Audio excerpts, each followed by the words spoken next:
Eric. How's it going? Can you hear me? Yeah, man. The Aviato Awesome. man. Let's go.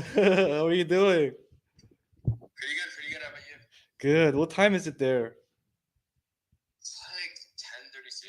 So probably same time zone. Not sure. Oh yeah. Where are you? I'm from Indiana, so like kind of like the middle of nowhere. How about you? Really? I'm in Korea right now. Did I tell you that? Oh no, wait. Is it like morning? Yeah, it's 11:32 in the morning. Let's go. Let's go. Yeah, I took a gap year, just doing stuff here. Returning to America in September. Perfect. Very Yeah, that's excited. pretty dope. Yeah, man. Yeah, I got a call line at 11. I got another call at 11. Oh, But oh yeah, wow. other than that, You got good publicity going on nowadays. Awesome. I mean, it's interesting. I don't know. Two sides. Like, whenever I go to a fucking like startup event, like hmm there's like so many adults that just come up to me and like ask to take pictures with me in the bathroom. It's so weird. Oh, that's fucked up. Like bunch of like 40-year-old like bald guys come up to you. Look, can we take a picture? Yeah, like come to the bathroom. Like, Jeez, watch yeah, out for those people though. Make sure you have those iron underwear or your good underpants. All underwear. right. Yeah, man. All right, let's get this started. This isn't gonna go in, so don't worry. All right. So, how are you doing, Eric? Wait, is this recorded? Oh, Yeah, I. this is all being recorded right now. There's a camera Okay, fair. here, and then this is being recorded as well. Oh wait, my camera. Oh wait, so hi. How are you doing? Pretty good. How about you? Good, man. So we're just gonna ask you rounds of questions, and first, I just want to introduce you to our audience first. And Eric here is a 15-year-old game-changing entrepreneur, absolutely crushing it while still attending high school as a sophomore. Built and sold multiple companies successfully, raised a $20 million fund, and he's taking meetings from the school bathroom, which he's known for in the LinkedIn community. All right. LinkedIn. no, Wow, I didn't know I was in the LinkedIn community. Damn. no, no. Like, oh, just in general on LinkedIn, you're known for the bathroom pics, the shit posting, eh? Yeah, sure. Yeah, I was surprised. All right, man. So the first question is, what is Aviato, and what is it that you're building? So basically, when I was like, I mean, I run a fund on the side called Bach Media Capital, right? We're a $20 million fund, and we use PitchBook, and also when I was a venture scout too, we use PitchBook. And like PitchBook is like really, really good for like M&A, private equity, and hedge funds, right? And that's usually later stage. And when it comes to venture funds, when it comes to like PitchBook, right? PitchBook is like really good for like later stage funds, but like not really good if you're investing early stage, right? So pre-series B. And basically what we do is like we're this database of startups where we show you like the early signals, but also just basically like more of like an early stage pitch book, right? Think of it like the Bloomberg terminal for early stage startups. And something that we do is like, let's just say you're a fintech fund, right? And someone leaves from like Stripe, Brex, Ramp, etc., and they start a new company, you're gonna be the first one to know. So yeah, we raised a little bit over $1 million in the bathroom of our school. We're backed by people like the founder of GitHub, owners of Sacramento Kings, and Republic, and a ton of really, really cool people. And yeah, so that's Aviato. And I can't think right now. It's like it's like a 10, but yeah. To everyone that's listening, this is a 15-year-old entrepreneur talking about business, which is pretty advanced for his age. It's very crazy, and he's absolutely crushing it. So the next question is, how did you develop Aviato from just being an idea to the current stage? Actually, we kind of started as a joke. I never thought that was going to be like a 1 month project. It initially started as like, because everyone was like, oh, founders and investors. It's kind of like dating. So I actually made an actual dating app between founders and VCs as like a joke. And then it was bull market back then, and we raised, and then we pivoted, and then we built it. So yeah, it's just like, I guess just like do it, right? So What do you mean by dating app? Does it work like a Tinder? Like you swipe left and right, or what? How does it work? yeah, you swipe left and right to find startups, and that's what we initially did. It was like kind of dumb, but it was like it started as a joke, like hence that's why we're named Aviato, and then we kind of turned it into an actual thing. So I really like the name too, Aviato. It's a very cool way to say it, Aviato, like yeah. aviation. Who named it? It's have you watched Silicon Valley? No, Oh, I should. it's from the show. So it's a show that a lot of people from startups and VCs watch. So hmm All right, so it's one of the names mentioned there. yeah, it's it was somewhat of like this meme company, right? But this person named like Bachman. So That's cool. That's very cool. And what have you been like since you were much younger? Like, were you a troublemaker, a good student, or what kind of a person would the world have called you? I guess I don't know. Like when I would always do things that people thought that I would never do. I would take jokes a lot too far. Like, yeah, I think I would just joke around. I would not be ever serious, and I would just never give up. Right. So Same, it's sort of cliche, but same yeah. with me though. I take jokes sometimes way too far that it doesn't get funny anymore. But I don't know how to Yeah. stop it. I keep going, and people judge me for. I don't care though. No, I mean it's just it's interesting. I mean, I would like I don't know. I would just run for I just do stupid things and then Hmm. just figure out along the way. The more you fuck around, the more you find out. So Right. Good way to put that. All right. So even the entrepreneurial ones, a lot of us just think about it and when we're that young and we just think like, maybe after I graduate from college, I'm going to start this company or after I do this and that. But what made you jump onto this adventurous path from such a young age? well um I I kind of just got lucky. It was like during quarantine, I got my first computer and I was like, oh, this is interesting. I started making Roblox videos and then I just got into the tech rabbit hole. I just met the right people at the right time and then just went on from there. So Hmm. it's a lot of serendipity. Hmm. And what's it like to be around your peers who are probably not in the same state of mind as you are in right now? Like, do you find it difficult to resonate with them sometimes? I mean, not really, right? You just got to realize at the end of the day, tech is like a very small bubble. You have like so many different other niches out there. You have people that are influencers. You have people that are, doctors, so on and so forth. You have this like, you can't just be stuck in this like tech bubble, right? Because it's just so small, and the salaries only, or the people that people know only matter in this very very small circle, and that kind of stuff. And realistically, it's like I still hang out with a ton of friends and that kind of stuff. I mean, I'm from Indiana, which is like the middle of nowhere, and it's like not many people are into tech, right? So it's definitely interesting. There's some teachers that are anti-capitalists, to an extent. So yeah, it really depends. Yeah, that sucks. Anti-capitalistic teachers. But the thing is, they're being paid by the capitalistic system. Yeah, I don't know. It's definitely an interesting dynamic, right? And that kind of stuff. I feel like people still think that tech is a Ponzi scheme to a good extent. So Yeah, it's messed up. Just like Sam Bankman-Fried kind of guy, but you're not that good. Well, you actually build stuff, so different thing. I mean, I don't know. Like, I mean, Sam was somewhat of a builder, right? There's always something that you can learn from people like that, like Sam Bankman-Fried, right? He got into that point not because it was dumb, right?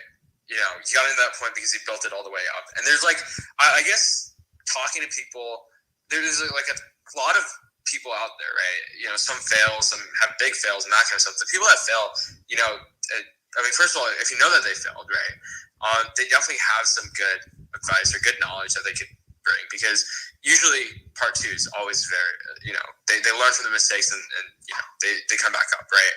Like I was talking to Martin Shkreli, and he's an interesting guy. He's a really really smart guy.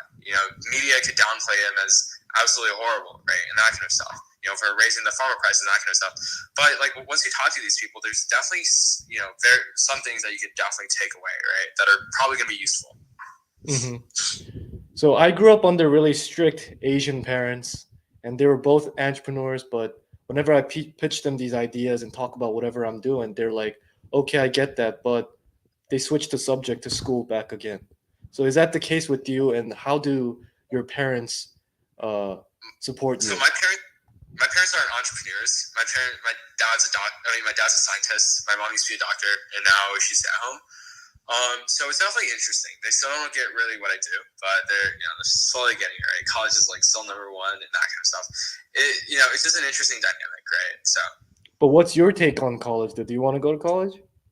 I think it's probably useful, right? Just to go. I mean, talent pool is insane, and it's like why not get into college if you could over optimize? Why not still get into college, right? And like do it for maybe a year or two and then drop out.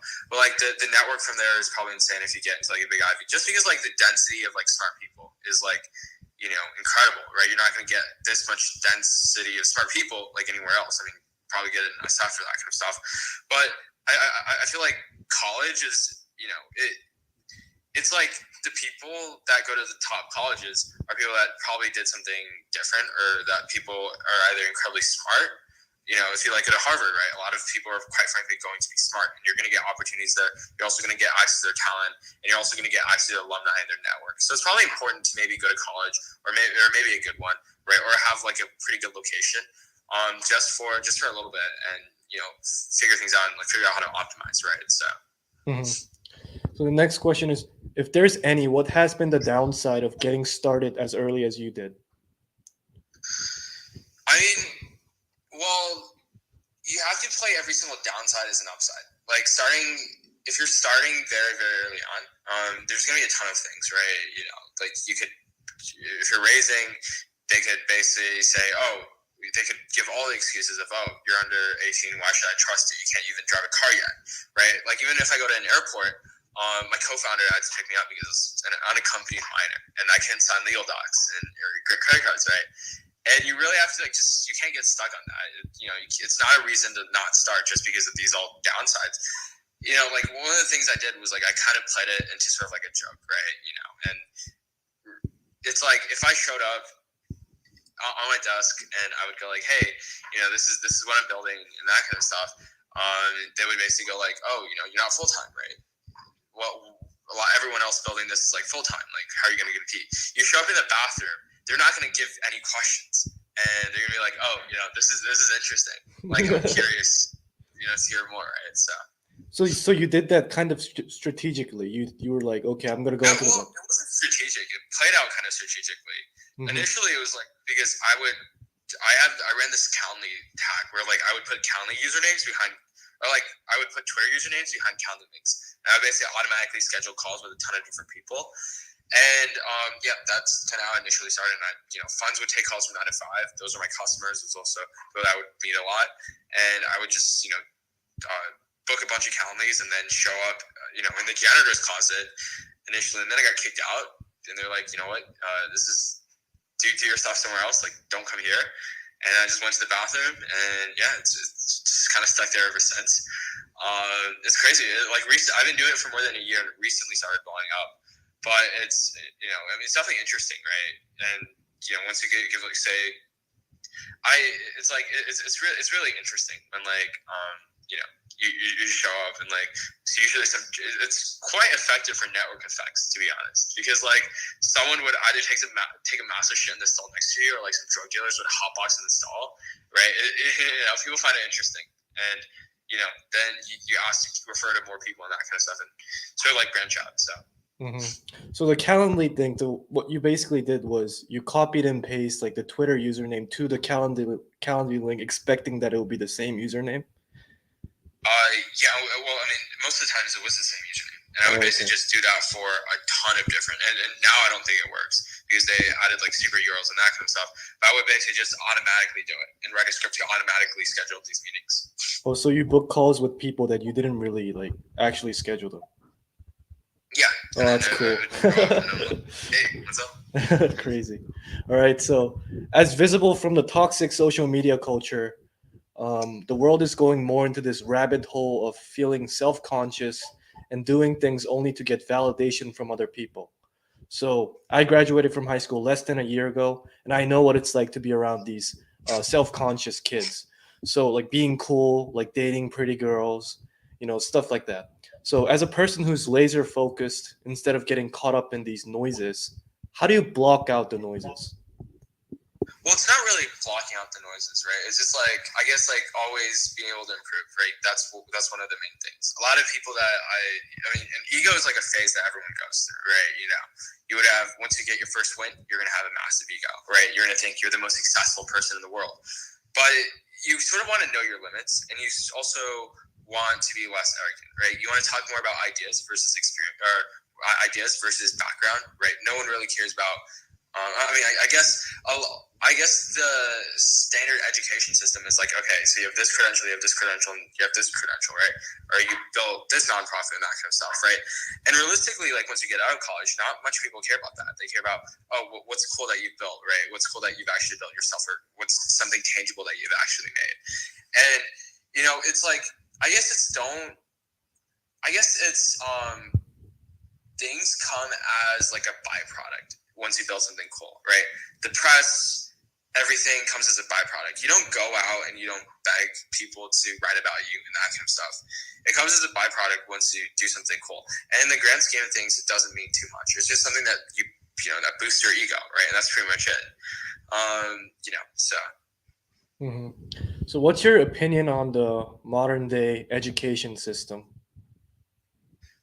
I think it's not even contrarian anymore. That it's incredibly outdated, right? And there's definitely going to be, it's going to be very, very hard to reverse the system. And I guess a lot of schools a lot of these top colleges are very bureaucratic, right, and that kind of stuff.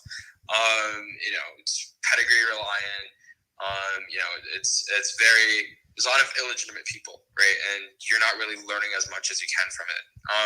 I've been able to over optimize and that kind of stuff. Like, it's been interesting. Like, it just depends on like where your geographic location is. Like, I'm from India. Like, I got what's it called again? I got an in-school suspension for bringing light to the bathroom, and then also like detentions for like buying passes so I could take calls, right? And it's, I guess a lot of the school system is incredibly outdated. And it's just like there's not really much of a perfect model, and there's not really much of a perfect model that anyone has ever thought of. So if anyone thinks of a perfect model, that would be this utopian, version of a school. That would be cool. So. Mm-hmm. Are you satisfied with your current school? I don't know. I don't care too much about it. Yeah. Right. You're still in school. You can't say much about it. I can't say much about it. Yeah. It's interesting. Right? Mm-hmm. Yeah. Everything's interesting. Right. Yeah. I don't think so. So last question. What's your future vision, and how do you want to influence the world in the long run? It's hard to make these predictions. Like 3 years ago, I thought I was going to be a doctor. Like 2 years ago, I thought I was going to be like building nonprofits for like the next 10 years. And then now I'm like building a company. I'm also running a fund. Realistically, I don't know, I'm just kind of going with the flow, seeing where it sort of takes, right? The more people you talk to, the more of like a North Star you're going to get. And, then it's just like talking to really, really smart people. They sort of like give you this idea of like what direction, right? Like my co-founder, Greg told me into hard tech, and there's some places I'm very optimistic about, and there's some places I'm not too optimistic about, right? So it just really depends I don't know. It just really depends. Opinions change at time. I'm just like focused on building as big as I can get it, right? I'm also going on the flow, and that kind of stuff. I'm learning as much as I can along the way, right? Mm-hmm. So with your company, do you do all the detailed work, or do you just provide like a general direction? Initially, you're going to be, for a good founder, you have to be able to build, right? And in the early days, we were building the product. We were really, really hands on. As you like grow, you can't build everything yourself, because there's always going to be someone that's more skilled than you, especially with the manager role. You're really supposed to get your job is really to get a ton of smart people, put them all together, and build something great, right? Or build a really good product. And it's more on the management side versus the building side now. In the early days, it was like, okay, build as much as you can, build as cool as you can. But once you get into like a stage where you're really just like your manager, you're in charge of the direction and that kind of stuff. You have to be able to hire people and sell your vision, right? So. Mm-hmm. For a kid a little younger than you who wants to do the same thing that you're doing right now, what's the first thing that you would tell them to get started on? I guess do it different. Everyone's doing the same things over and over again, and if you could, basically do it different, right? It's always good. And just make it unique, make it stand out. There's 8 billion people out there, right? And don't play really zero-sum games, right? if you're going to go to club in school and that kind of stuff, right? You're really playing. It's just like don't play zero sum games. Create your own game, and and also keep your ego down. Don't be arrogant, because that just never gets you very, very far. And also just like press and everything would come as a byproduct, right? Don't go initially in just for the fame and that kind of stuff. It comes as a byproduct. Just build something cool, and it's gonna automatically come to you. All right, that was some good talk, and then I'll let you go since you've got to go soon. What? I didn't know this was gonna be recorded, though. Yeah, so you have another call at 11 or something? Yeah, I have another call at 11. Like similar one? Huh? Similar one like this one? No. No, I don't. I have a meeting. Oh wow. Damn, you're really hustling, man. I interviewed like most of your friends. Not friends, but your network. Like Sachan, like Clint, and Zach LaBerge. Yeah, Zach is really cool. Yeah, he's a really cool dude. You know where he took the call from? Where? From McDonald's.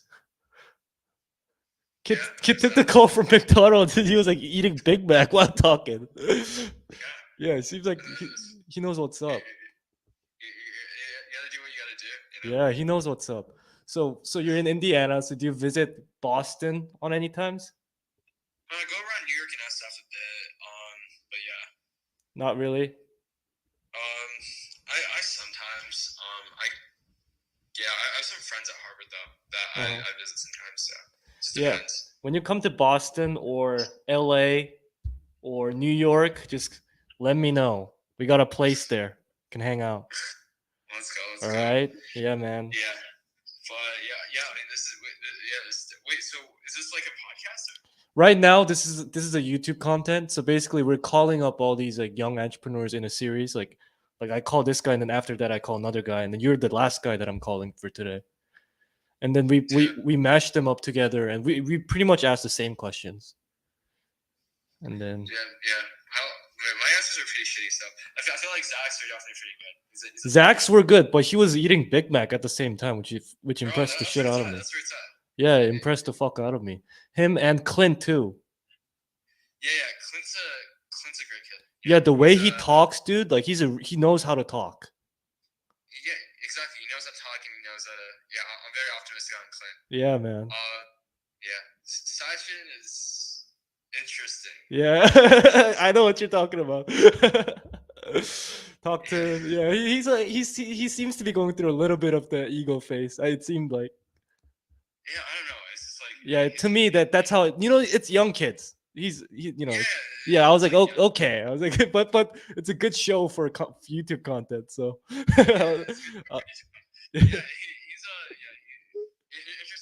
Interesting guy. Yeah, you know that.